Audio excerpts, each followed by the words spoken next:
আরে দিদি, এখানে আমরা ঠাকুরের কাছে পরিবারের জন্য মঙ্গল কামনা করছি। আর এই ছেলেটা এই অপয়া গয়নাকে বাড়িতে নিয়েই চলে এসেছে।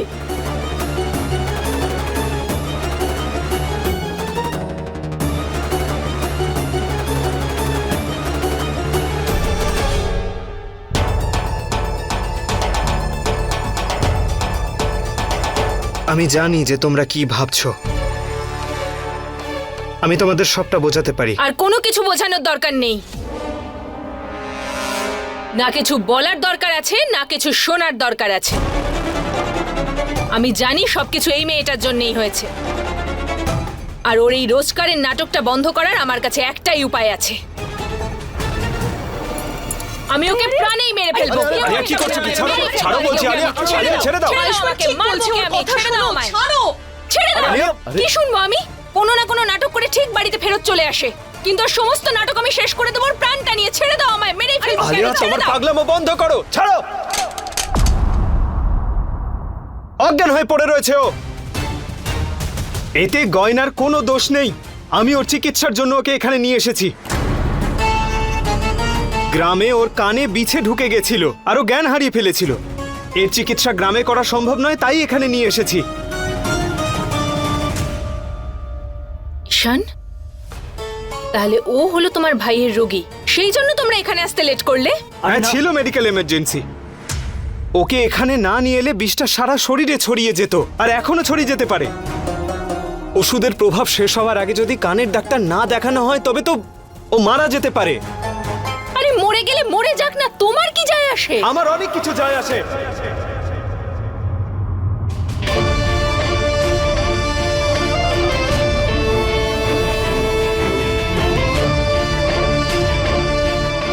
কারণ আমি একজন ডক্টর, আর আমার পেশেন্টকে বাঁচানো আমার কর্তব্য।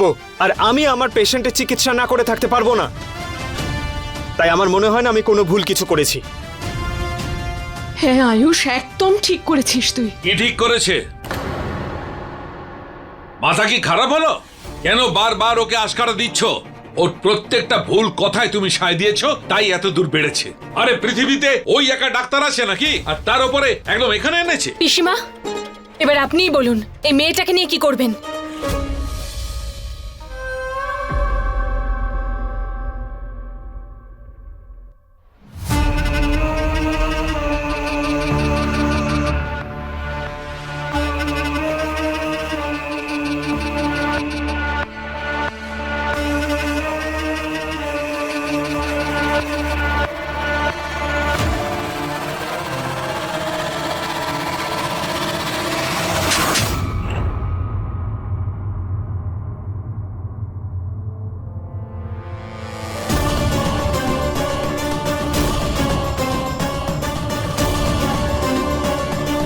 কিরে ঈশান, কি হচ্ছে এইসব? কি কথা দিয়েছিলি তুই আমাকে? পিসি, তুমি যাও, আমি দাদাকে নিয়ে আসছি। এই কথা দিয়েছিলি? দাদাকে নিয়ে এসেছিস আর সাথে এই গয়নাকেও নিয়ে এসেছিস। বল কিরে? পিসি, ব্যাস, বলবি না শুনবি।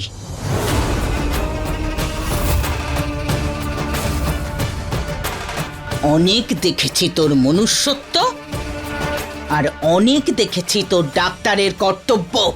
অনেক করেছি আমি। একটা সময়ে ভগবান ধৈর্য হারিয়ে ফেলে, আর আমরা তো মানুষ। কত কথা শুনেছি তোর জন্য, কত কি করেছি বল। ওখানে ওই পাগল ভোলার গ্রামে গিয়ে সমস্ত পরিবারকে নিয়ে নাটক করলাম। এই মেয়েটা আলিয়ার ওপর দোষারোপ করেছে, পঞ্চায়েতের সামনে দাঁড় করিয়েছে আমায়, অপমানিত করেছে আমায়। তবুও চুপ করেছিলাম।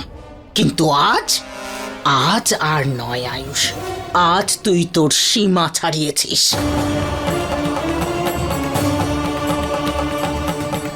আমি বলেছি তারপরেও এই যে এই গয়নাকে নিয়ে চলে এলি।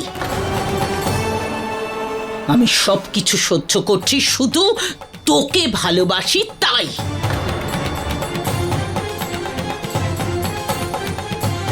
কিন্তু না, আর নয়। আজ শেষবার তোকে আর তোর এই কর্তব্যকে শেষ সুযোগ দিচ্ছি। নিজের কর্তব্য পালন কর, ওর চিকিৎসা কর, আর যেখান থেকে এই মেয়েটাকে এনেছিস সেখানে গিয়ে রেখে আসবি, বুঝেছিস?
ওনার কান থেকে এটা বের করে দিয়েছি আমি।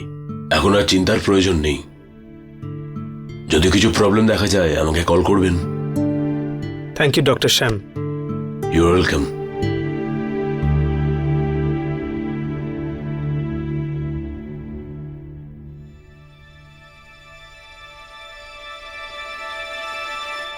থ্যাংক গড তুমি ঠিক আছো। এখন আর কোনো বিপদ নেই। একটা বিছে তোমার কানের ভেতর ঢুকে গেলে তুমি বুঝতেই পারলে না, খেয়াল রাখতে পারো না নিজের। আর আপনার আমায় নিয়ে এত কেন চিন্তা হচ্ছে?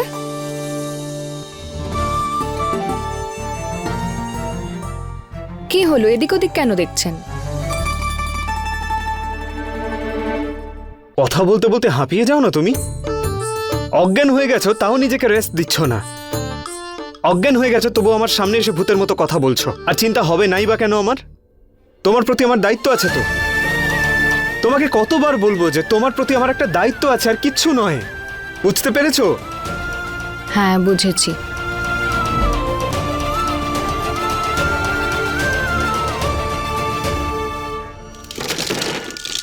এবার তো ওই গয়নাকেই বুঝতে হবে, আর আমি ওকে বুঝিয়েই ছাড়বো। যে নাটকগুলো এই বাড়িতে আসার জন্য করেই চলেছে সেটাকে আমি সবার সামনে ফাঁস করে দেবই।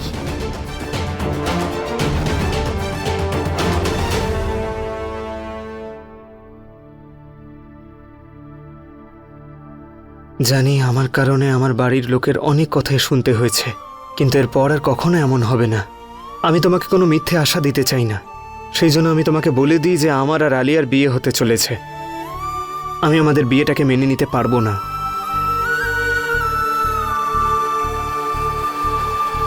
আয়ুষ্মান,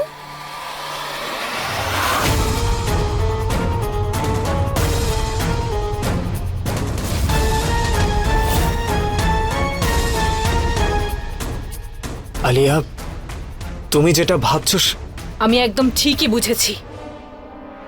এই মেয়েটা হয়তো আবার নতুন কোনো নাটক করছে এই বাড়িতে ঢোকার জন্য, কিন্তু ওর ওই মুখোশটা আমি সবার সামনে টেনে খুলে দেবো। এরকম কিছুই নয় আলিয়া। না আয়ুষ্মান, তুমি বুঝতে পারছো না। তুমি ভালো মানুষ, কিন্তু এই মেয়েটাকে আমি হাড়ে হাড়ে চিনি। ওকে আমি পথে নিয়ে আসবই।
আলিয়া দাঁড়াও, মঙ্গলসূত্র যেন না ছেড়ে দাও তুমি।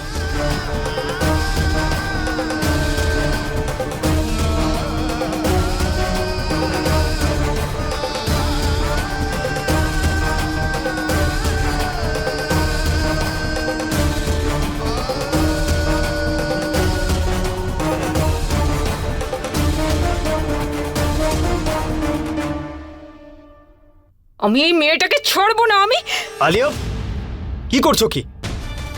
চলো আমার সঙ্গে।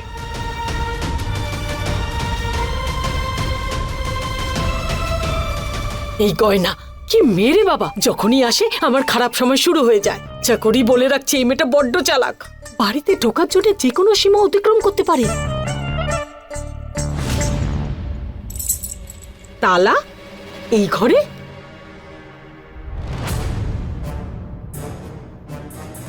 এখানে কি করছো? বাইরে গিয়ে দেখো কি কি কাজ বাকি আছে। কমলার ভরসায় থাকলে সব গন্ডগোল করে দেবে। হ্যাঁ, আমি দেখে নেব।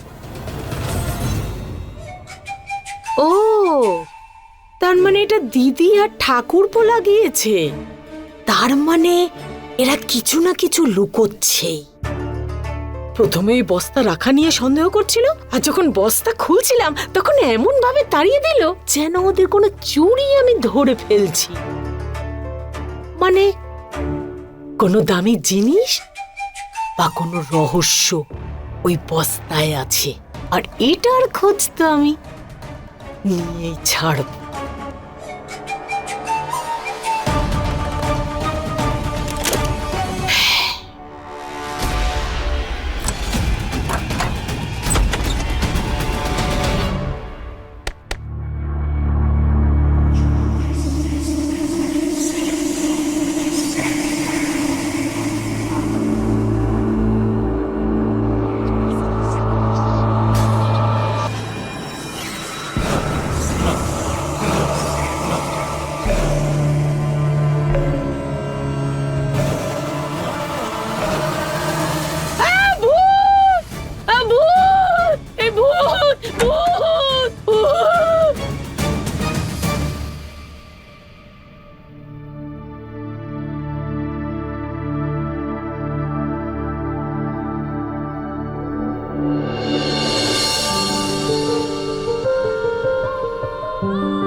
कैसे बहे गंगा सूरज के आंगन में, कैसे खिले धूप बरखा सावन में, कैसे मिले आसमां जमीन से, क्या करे शिकायत नसीब। ডাক্তার বাবু আপনি? থ্যাংক গড তুমি চোখ খুলেছ। আর সত্যি বলতে কি আমারও চোখ খুলে গেছে। আজ আমি আমার দায়িত্বের মধ্যে আমার ভালোবাসাকে খুঁজে পেয়েছি। হ্যাঁ গয়না, আমার মনে হয় আমি তোমাকে ভালোবেসে ফেলেছি।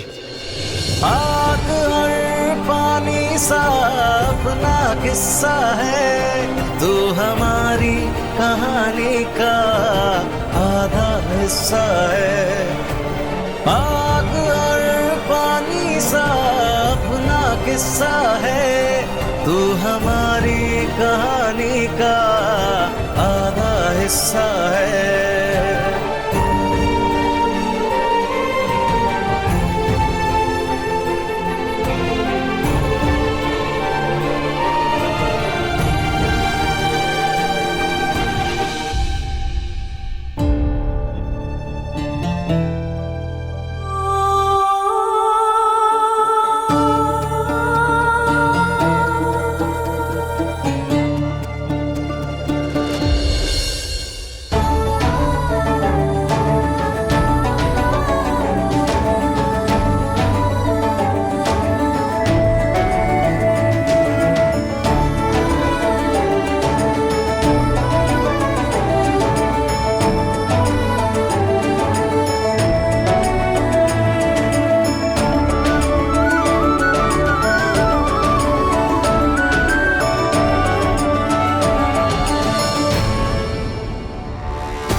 করছি। দিদি, ইঞ্জেকশনের প্রভাব যে কোনো সময় শেষ হতে পারে। ওর জ্ঞান ফিরে আসার আগেই আমায় ওকে আবার ইঞ্জেকশন দিতে হবে। আরে বড় বৌমা, কি হয়েছে? মাথাটা খারাপ হয়ে গেছে নাকি? ভূত আছে দেখেছি। আরে কি হয়েছে কি? ভূত দেখেছো? হ্যাঁ, আমি ওখানে ভূত দেখেছি। হ্যাঁ, ওই স্টোর রুমে না বস্তার ভিতরে ভূত আছে। আমি বলছি তো, নিজে চোখে দেখেছি। কি বলছো কি? চলো চলো চলো গিয়ে দেখি, চলো হ্যাঁ, চলো এসো চলো এসো তোমরা। দিদি, আরে আমি তোমাকে বড় বৌমা, দেখেছি। আমার ভূত ওখানে কথাটা তো কোথায় শোনো। আছে? আমার কান কেন এত ব্যথা করছে? ডাক্তারবাবু আবার আমার কান ধরে টানেনি তো? কিন্তু উনি বা কেন টানবেন? তবে আমি তো গ্রামে ছিলাম। ডাক্তারবাবু আমাকে কিছু একটা বলতে চাইছিলেন, কিন্তু আমি সেটা শুনতে পেলাম না। কিন্তু তবুও গয়না, আমি তোমাকে কিছু বলতে চাই।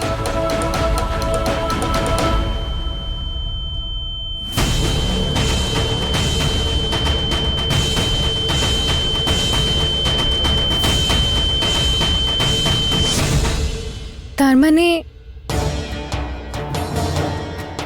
মানে এখন আমি ওনার ঘরে? ডাক্তারবাবুই আমাকে আবার এখানে আনেনি তো? আমি ঠিকই ভাবছিলাম, মাও ঠিকই বলছিল যে পুরুষ মানুষের দায়িত্বের মধ্যেই ভালোবাসা লুকানো থাকে। তার মানে ডাক্তারবাবু এই সম্পর্কটাকে মেনে নিচ্ছেন। কিন্তু ডাক্তারবাবু কোথায়? আমারও ওনার সঙ্গে কথা আছে, আমি এক্ষুনি ওনার সাথে কথা বলতে চাই। এসো আরে দিদি। পা টিপে টিপে কেন যাচ্ছ? আরে দিদি, আস্তে কথা বলো, ভূত তাহলে বুঝতে পেরে যাবে। আমি তোমাকে বলছি। ওই দেখো, ভূত ভূত আছে ওখানে। কিছু আছে ওখানে? আমি কি আরে দেখছি? কোনো ব্যাপার নয়, কোনো ব্যাপার নয়, আমি দেখে নেব। আরে বিক্রম, ইঁদুর টিঁদুর হবে হয়তো। হ্যাঁ হ্যাঁ, ইঁদুর হতে পারে। ইঁদুর যখন, তাহলে খুলে দেখলেই তো হয়। আর সাপ যদি হয়, বস্তায় যদি সাপ থাকে আর ছোবল মারে, ভূতের আগে ভগবানের দর্শন হয়ে যাবে। করবে দর্শন? চল চল। না না না না না, চলো, চলো, আমি কোনো দেখি দর্শন গিয়ে করতে নিয়ে চাই না। আসি। আমি দর্শন করব না। আমি দর্শন করতে চাই না। ওর মধ্যে নিশ্চয়ই কিছু আছে। আরে তোমরা কেন চিন্তা করছো? আমি দেখছি, আমি দেখছি কি। ভূত! আরে আমি তো দেখছি ইঁদুর আছে এতে, ইঁদুর ইঁদুর। কি করে বুঝলে? আরে বিচ্ছিরি গন্ধ আসছে এখান থেকে। আমি সরিয়ে ফেলবো এটাকে, আমি সরিয়ে ফেলবো। চলো তোমরা, চলো। চলো দিদি, আমি ইঁদুরই। তোমায় বলছি, এই বাড়িতে ভূত আছে, আমায় ভয় দেখাচ্ছে। আরে বড় বৌমা, ওঝাকে ডেকে ঝাড়ফুঁক করিয়ে দেব, বুঝেছ? চল চল রাঘব, চল চল চল।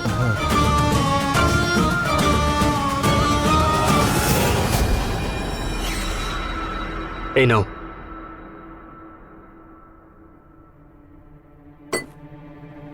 কি হয়েছে কি তোমার আলিয়া? আর তুমি এত কেন রাগ করো? কারণ আমি তোমাকে ভালোবাসি আয়ুষ্মান।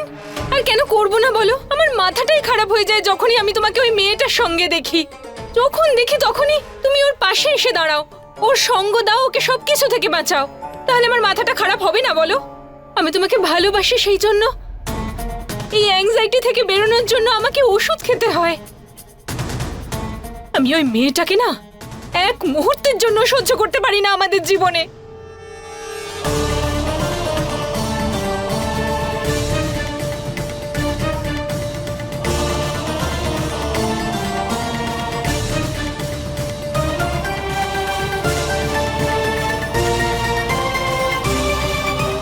ডাক্তারবাবু কোথায় চলে গেলেন?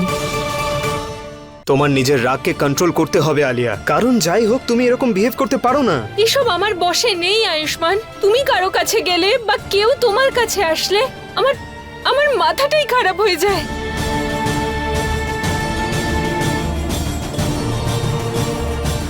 আর তাছাড়াও আমাদের বিয়ে হতে চলেছে।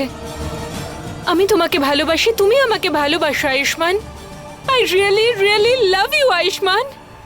ডাক্তারবাবু,